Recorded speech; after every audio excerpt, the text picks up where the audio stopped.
So, yung mga seniors na talagang meron naman talaga sa PhilHealth yan, saka yung mga indigent, saka yung working, doon po, accredited po ang ating klinika ng PhilHealth.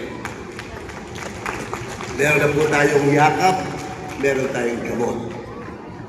Ngayon, kung kayo ay kasapi sa kabaka, pag naubos na ang entitlement ninyo, mga gamot, nakakuha na kayo ng 20 mil sa loob ng isang taon, aanin na buwan pa lamang.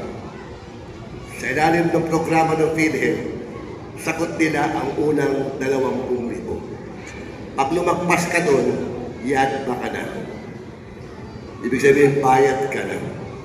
Pero, tayo po sa kabaka, dahil tayo ay isang non-profit, non-stock, hindi natin hinahangat ang kita, ang ating pinangunahan ay ang pangalagaan ng kalusugan ng mga taga-distrito at pamilya kabaka.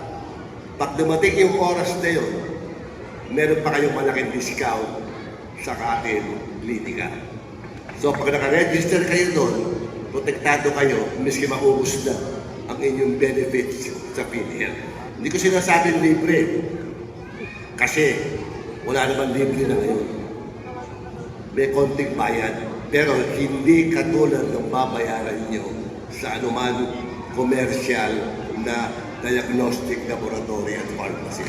But you definitely have a big discount pagka naubos na ang entitlement ninyo sa PhilHealth. So inaanunsin ko lang po yan dahil po sa programa po ng ating alkalde, malusog na Manileño, produktibo at masaya.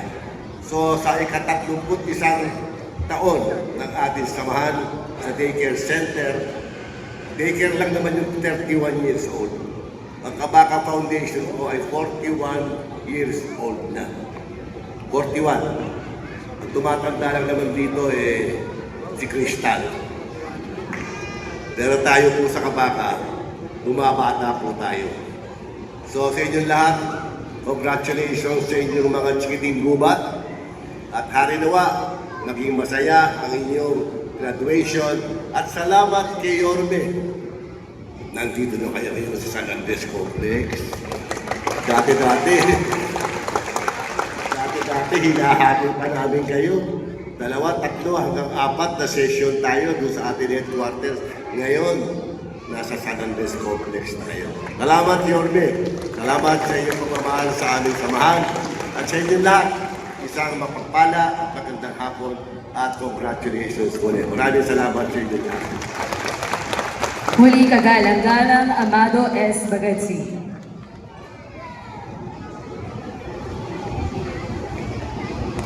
Ngayon naman para sa isang makabuluhan at nagbibigay inspirasyong mensahe, ating pakinggan ang punong lungsod ng Maynila.